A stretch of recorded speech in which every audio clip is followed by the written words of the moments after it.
Thank you. Join me in the book of Proverbs as we continue to consider the subject of becoming wise. How do we, especially as those who believe in Jesus, how do we increasingly have the character of Jesus formed in us? What the New Testament calls sanctification, the Old Testament calls wisdom. So the book of Proverbs is excellent teaching to not only help us know how life works best, like grain of wood that has a pattern and an order. So life, because God made it, has a pattern and an order. So the Proverbs help us know that pattern, know that order, and live in alignment with it. But they also leave a trail of truths that when we follow them rightly, take us all the way to the embodiment of wisdom, which is the person of Jesus Christ. So last week, we began to consider the subject of the tongue. We looked at this proverb from chapter 18 that says, "Death and life are in the power of the tongue, and those who love it will eat its fruits. Sticks and stones may break your bones, but names will never hurt you," is a lie. The truth is, death and life are in the power of the tongue, and those who love it will eat its fruit. So we began to consider last week the reality that your words matter. You can speak life into a person, and you can speak death. So we looked at this other proverb that says, like one's rash words can be sword thrusts. We can cause death with our words. So we learned these truths and followed them all the way to Jesus to be reminded that Jesus is the full expression of God's speech. So he is referred to as the Word. He is the embodiment of God's revelation. Speech is revelation, disclosure, making yourself known. Jesus is the fullness of God's speech. So Jesus is the one whose words bring healing. Healing for the one who has been cut by another's words. If you carry deep wounds from when you were young or recently, from the sword thrusts of others, you can find healing in the word of Christ. His word spoken over you, believed, internalized, practiced, heals the wounds from others because his word is eternal and is a truer word. You can find healing for the wounds that others have inflicted upon you. And you can find healing for your guilt, for the wounds that your words have caused others. This morning we're going to continue for another week to consider the subject of speech, and this week become increasingly practical. If death and life are in the power of the tongue, how do you speak words of life? How do you exercise the power that God has entrusted to you to be one who speaks life? Who gives courage to people who are discouraged, who offers clarity to those who are confused, who lovingly offers a word of correction to a believer who is losing their way. How do you speak life? This morning we're going to look at various proverbs that will help you, if it's your desire, to be someone who consistently speaks life. Whether it's to your relationships that are damaged, this is how you should speak. If it's relationships you want to build up, a spouse, a grandkid, a parent, a coworker, a neighbor, these are the kinds of words you have to use. If you want to know the joy and the satisfaction of giving life to people, these are the words we have to use. Now, I want to be completely upfront. Much of what I'm going to share this morning, I have learned. By a show of hands, how many of you have heard the name Timothy Keller? He was a very well-known and fruitful pastor in New York City who died in the past year. I have learned an immense amount about God and the scriptures and life from him. I never had the privilege of meeting him in person, but I've listened to much of his teaching over the years. And almost 20 years ago, he did a teaching through the book of Proverbs that is more insightful than anything I could ever do. So what I'm going to share with you this morning is part of an outline that he used on this same subject. So here's the message if you want to hear it. I just want you to know where it came from. Okay, so there are 4 categories, 4 attributes maybe, that I want us to look at this morning. Now, the distinction between these things aren't like completely hard and fast. There's lots of overlap. The colors bleed into one another a little bit. But here are 4 areas. If you want to speak words of life, this is how the Proverbs describes them. The first is honest. Honest speech contrasted to speech that is deceptive. Honest speech. A man who bears false witness against his neighbor, look at this image, is like a war club or a sword or a sharp arrow. I mean, that's a brutal image, a war club. Your words, when they are not truthful, when they are not honest, can have the effect of a person of beating them with a club. Would you ever beat a person to death with a golf club? God forbid. But your words have that power when they are not truthful. Words of life are words that are honest. Righteous lips are the delight of a king, and he loves him who speaks what is right. Truthful lips endure forever, but a lying tongue is but for a moment. Truthful lips, righteous lips.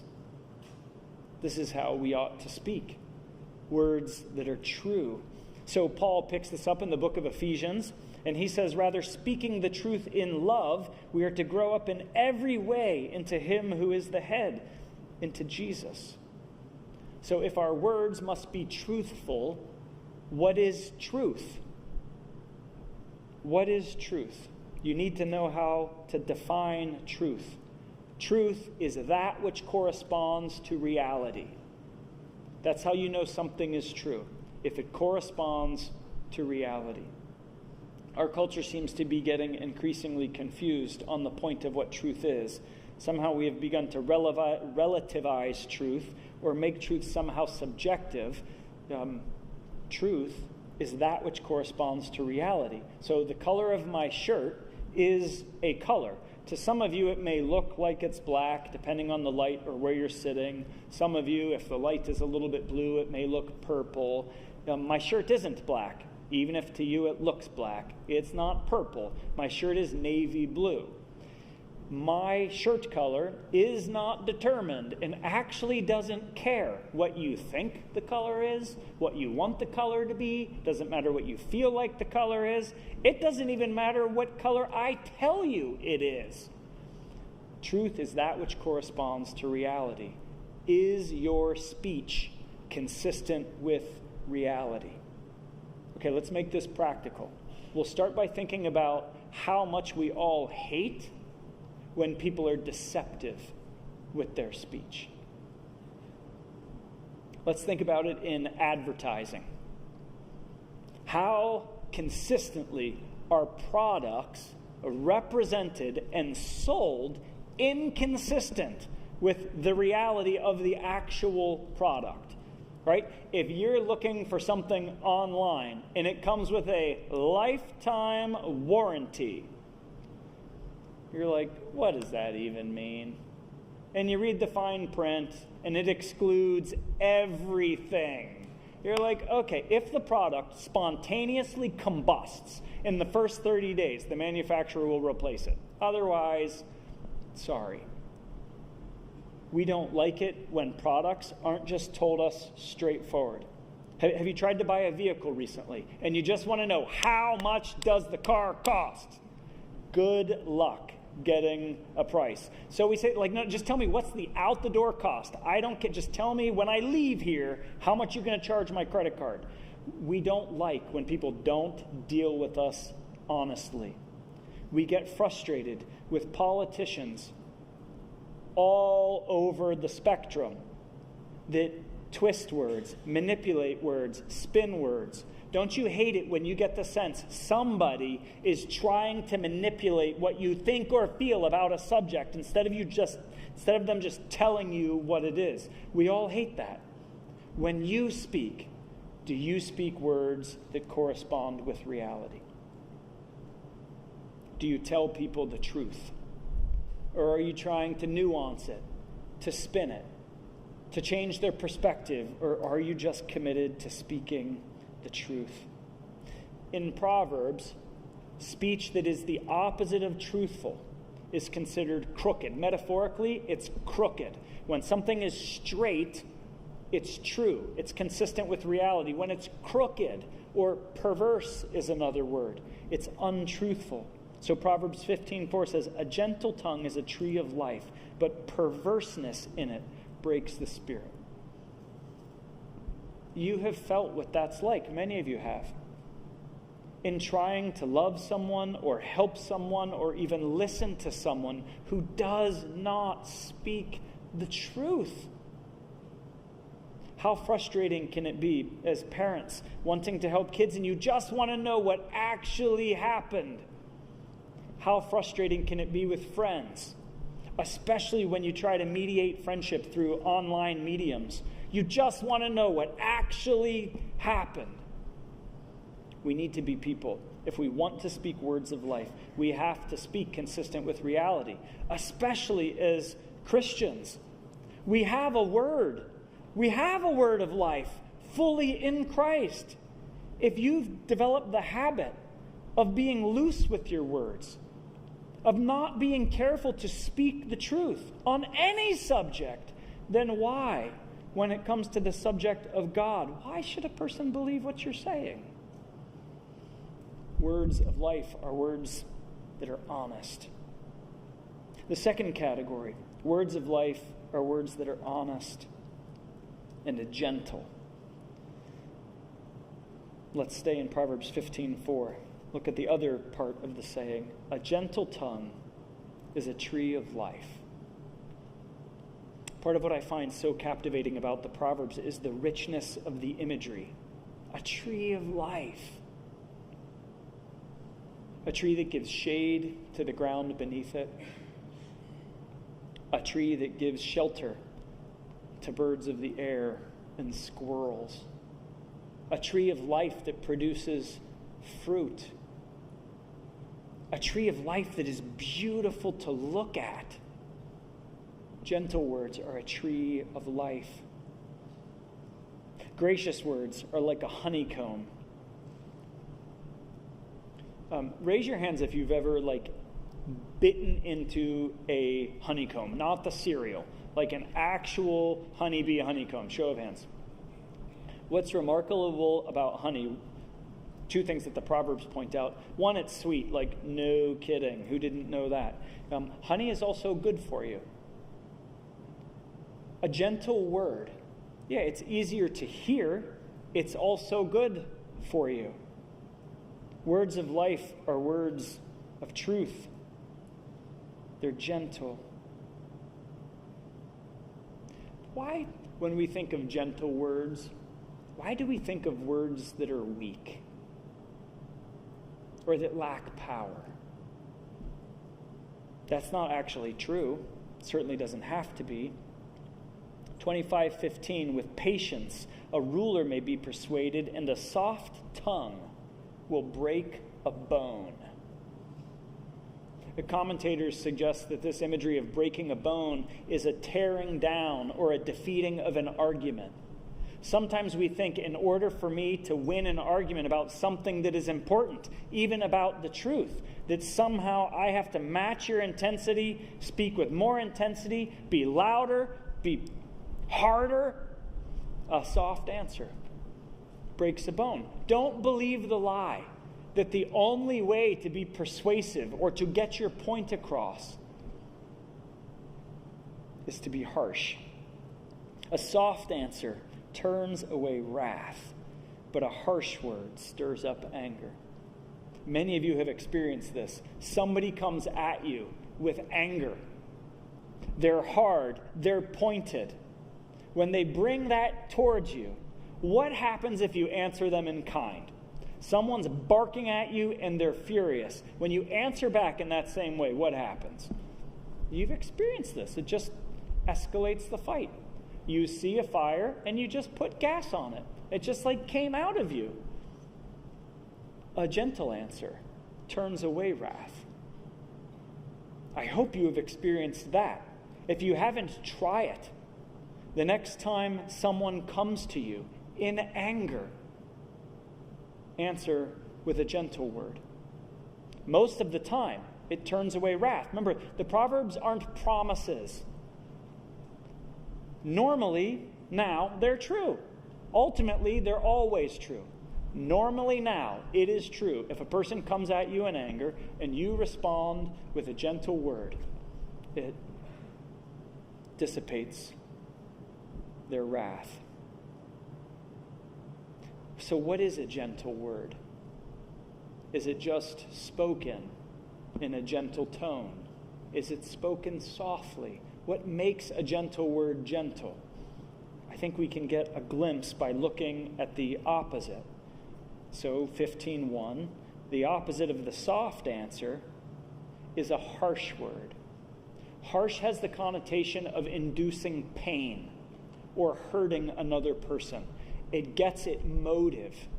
Why are you speaking this word to a person? A word that is gentle is a word that is spoken in love. Okay, so what's love? A commitment to act in the highest good of another. Do you speak words to other people for their highest good?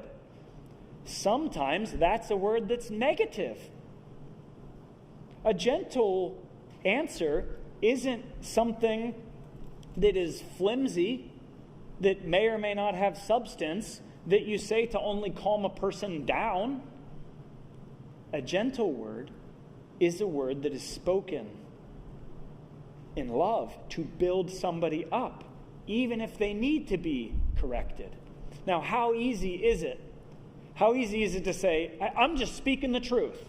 Yep, I agree with you. Life-giving speech is honest. I'm just calling it like it is. You ever heard somebody say that? I'm just calling it like it is. People need to hear the truth. Hey, a person says, well, aren't you a little over the top? Someone's got to tell them. We just got to speak the truth. I'm standing on the truth. As though our options are either stand on the truth like jerks or not affirm the truth and be nice to people. That's a false distinction. A gentle word is a truthful word that is spoken for the building up of others. Not just a truthful word, whatever the cost. It must be a truthful word that is gentle. I've been guilty of speaking words that are true, that are not gentle. This is really easy to do with kids. That you just want to put them in their place, get them to be quiet, make the problem go away, try to just make your point in the shortest, simplest way, instead of speaking a word for their benefit, not just a word that is consistent with reality. So words of life, they're honest, they're gentle. A good question you can ask yourself: if you have to speak a word to someone that isn't positive, you have to move towards a person with correction. And as believers, we need people willing to correct us, to offer a different perspective. If you're convinced that truth requires you to say a hard thing to a person, well, check your motive, make sure you're doing it in love, and then you could ask yourself, when you bring this up to the person, will that person see the pain that it causes you to bring it up? And you don't make it about you, like, this is going to be harder for me than it is for you, and this is really hard for me to say. No, you don't put yourself at the center, but will the person see in your tone of voice, in the manner in which you speak, in the words you choose, will they see that you offer this word in care? Because if there's no pain for you in saying a hard thing to a person, then maybe that's an indication that it's not actually spoken in love. Honest words that are not deceptive, gentle words that aren't harsh. Now, direct words. Now, I'm struggling to find the best single word for this. I chose direct, but this has forthright, clear, transparent, open, courageous. Those are all synonyms in this case. Versus a hidden word, a veiled word, a cowardly silence. Right? Especially if we're committed to the truth and we're committed to doing it in love, there comes a time when we have to be willing to be direct, to speak clearly. Proverbs 10:18. This proverb is a bit of a pickle, a bit of a riddle. The one who conceals hatred has lying lips. The one who hides hatred has lying lips. Think about that. I mean, I would say if you got hatred, it might actually be a good idea to keep it to yourself. This is trying to get us to think about being direct. Whoever utters slander is a fool. 28:23, whoever rebukes a man will afterward find more favor than he who flatters with his tongue. Better is open rebuke than hidden love. If we are committed, if you and your friends are committed, if we as a church are committed together to pursue the way of Jesus, we have to speak words of life. That's honest, that's gentle, and that very often requires directness. We have to speak. And it can be very difficult to speak a word of correction or to ask a curious question, but we have to be willing to speak directly. Better is open rebuke than hidden love. Some of the most powerful words of life ever spoken to me were words of rebuke. About 20 years ago, I was starting to be a pastor. I was a pastor at the chapel in Green, working with young married couples and young families. And I can see this, now I see it much more clearly than I did then. But I started to see it then, and I wasn't willing to address it. My own arrogance. Like, there is a real temptation when you have the privilege and the responsibility to teach people the Word of God. There's a real temptation to overestimate your own worth or value. Like, anybody who has the privilege of speaking in front of another group, in this context a pastor, like, how many times in a week do you get to stand in front of a couple of hundred people and have them attentively listen to what you're saying? I get to do that twice a week, and I've been going on 20 years. When I'm not careful, it makes me feel like I'm really pretty special. I really am pretty insightful, really pretty godly. And I'm kind of funny. Doggone it, people like me. This was starting to take root in my heart 20 years ago. There was an older man, a wiser man, who loved me enough to speak the truth gently and directly. Jay Halley came to my office, sat down in a chair by my desk, and said, nice encouraging things, but I don't remember those. He got to the point for which he came, and he said, Zach, your pride is going to be a limitation in ministry. There it was. Just, okay. Well, now I can't pretend that it doesn't exist. I can't pretend other people don't see it, because this man loved me enough to speak directly. He didn't drop hints and hope I would see it. He just wounded me. And it was a gift. It has altered the trajectory of my life because someone was willing to speak directly to me. Better is open rebuke than hidden love. Don't hide love. Some of you need to be spurred on to be reminded that in the Spirit you have to directly speak words that might be hard for another person to hear. Some of you need to learn and practice that in the Spirit you have to speak words of affirmation, of praise, of affection. Generations, 2-3 generations ago, this seemed to be a huge problem for lots of men in our culture. This is one way I think our culture has actually improved, that we understand that a man, fully masculine, speaks words of affirmation and life. This wasn't always the case. Some of you have a hard time looking at your spouse square in the eye, holding their hands and saying, I love you. I am proud of you. I am excited to be your spouse. We need to speak words like this to our kids, to our grandkids, to our friends. Some of you that are older maybe have never or very infrequently heard your parents look you in the eye and say that they love you. Say to them, I love you. It's not too late to change that pattern in your family. Don't hide affection. This isn't just men who struggle with this, but it is more common.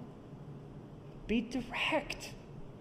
Do you have a habit of the people that are closest to you? Do you have the habit of speaking words of life to them? Finding the things that you're proud about in them. Finding what is praiseworthy and speaking it. Don't leave it unsaid. Speak. Words of life. They are words that are honest, words that are gentle, words that are direct. Lastly, they're words that are fitting versus careless. Words that are appropriate, words that are apt, words that are well chosen, well crafted versus careless or flippant. Proverbs 25 says, a fitly spoken word is like apples of gold in a setting of silver. How do you get a golden apple? You make one. What kind of effort does it take to make a gold apple? I don't know. I've never made a gold apple. So I'm working on the imagery just like you are. Let's imagine we got a hunk of gold. How are we going to turn it into an apple? With craftsmanship, with care, with attentiveness. An appropriate word, a well-spoken word. It's like an apple of gold in a setting of silver. Where do you get a setting of silver? You make it. This is about well-chosen speech. Like a gold ring or an ornament of gold is a wise reprover to a listening ear. This is all about the right word at the right time. This requires a consideration of who you are speaking to. Do you do this when you talk? Do you consider the audience? Do you consider the circumstances that the person is in? Right? When a person is just emotionally unburdening themselves, when they're emotionally vomiting on you and those around, when they're just distraught or mourning, is that the time to correct them on a little point of minutia? No, I hope you don't do that. It's completely not the right time. When a person is feeling alone, do you think that's the right time to remind them of their responsibility in making friends? Probably not. When a person is experiencing loss, and they're mourning, and they're grieving, and they're feeling overwhelmed, do you think that's the time to remind them? Well, the Bible says we should rejoice in all things. Probably not. A word of life is well chosen. You consider the individual. Don't you talk to someone who has been constantly beaten down as a child? They never measured up. They were constantly corrected. You're too this, not enough this, not enough that. Don't you approach that person differently if you do need to correct them than a person who grew up and all they ever heard was, you are awesome. All your thoughts are awesome. Your paintings are perfect. You should be an artist. Your songs are wonderful. Your music is fantastic. You're the best athlete I've ever seen. Oh, wonderful, wonderful, wonderful. Wouldn't you approach these two people differently? Of course you would. Words of life are given in consideration of, can they be heard? It's not helpful. It's not a word of life when we only think about ourselves as the one who has to give it. Do you speak to people? Do you do everything you can for them to be able to hear you? If you were here last week, I shared a story about wrestling, and I was a terrible wrestler, and my dad spoke a word of life to me.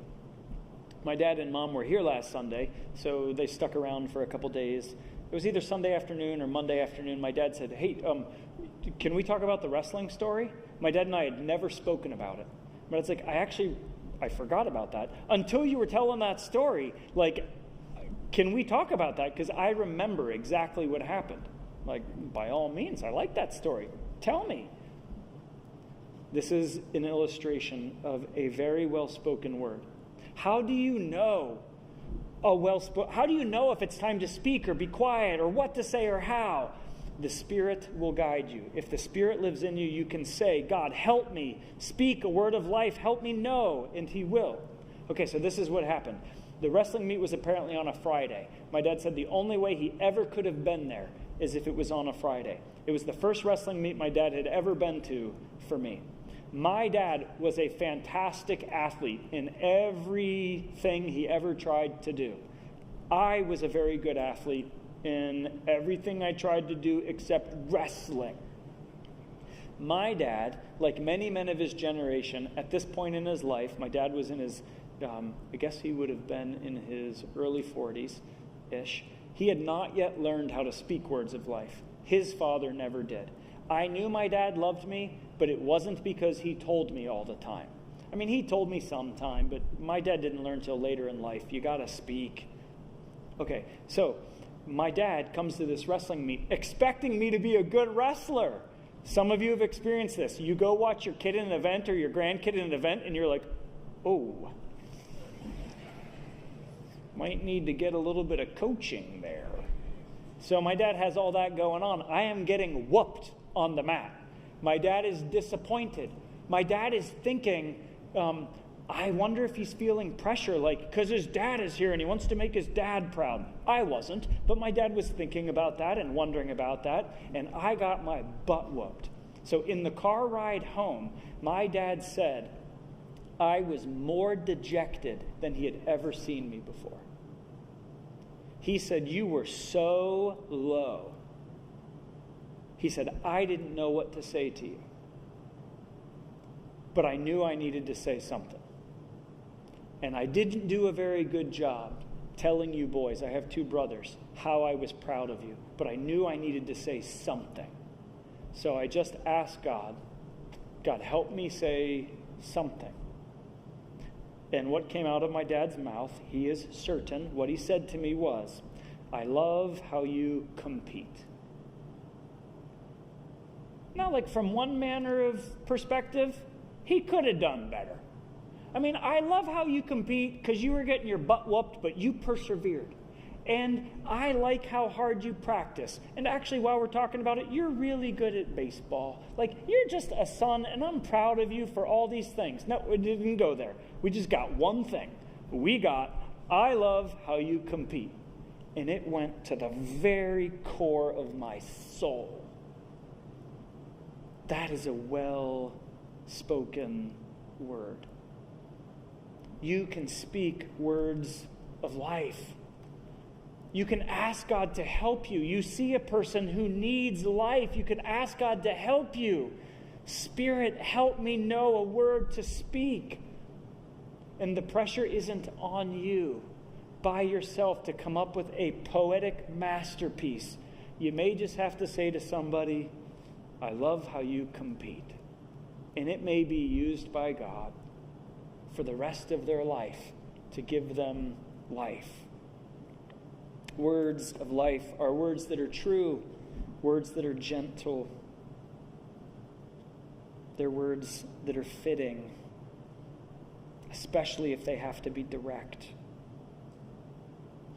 3 more Proverbs and then we'll finish. Proverbs 10:19, when words are many, transgression is not lacking, but whoever restrains his lips is prudent. I mean, ironically, there are a lot of Proverbs that even as they attest to the power of the tongue, they also give us pause, encouragement to make sure our words are well chosen and well timed. Because when you speak too much, sin is not far behind. There is a time to speak. And sometimes the best word you can give is just your presence silently. Job's friends practiced that. Many of you remember that.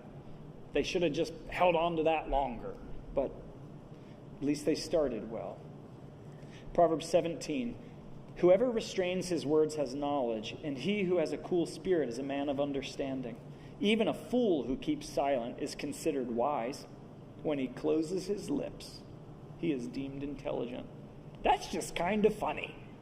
Sometimes the best thing to say is nothing, and people will thank you for it and be blessed by it. Last proverb. The heart of the righteous ponders how to answer, but the mouth of the wicked just pours out evil things. Let us, by the Spirit in us, be people that speak words of life. We have an incredible power to give life to our friends, our family, our co-workers, our neighbors, to any hurting person that the Lord sends us towards. We have the power to speak life. So let us speak words that are honest, consistent with reality, words that are gentle, not words that are harsh to cut people down, but words that are coming from a place of love. And let's speak directly if we have to confront somebody.